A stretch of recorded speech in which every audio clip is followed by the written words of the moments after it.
اگر کسی در روز 100 بار بگه لا اله الا الله، از اون بهتر روی زمین کسی وجود نداره مگر یک نفر. اون یک نفر کسی که همتش بالاتر باشه 101 بار بگه فقط. یعنی قلم دست خودته،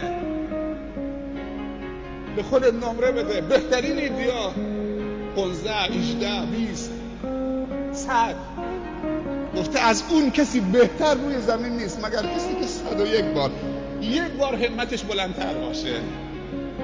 بهترین ذکر خدا تلاوت قرآنه. خداوند میگه 2 تا صدا من خیلی دوست دارم که اون رو همیشه بشنوم. 2 تا صداش دوست داشتنی ترین صداها نزد الله تبارک و تعالی است. یکی صدای بنده من هنگامی که با کلام منو یاد میکنه، تلاوت کلام من میکنه. و رتل القرآن ترتیلا.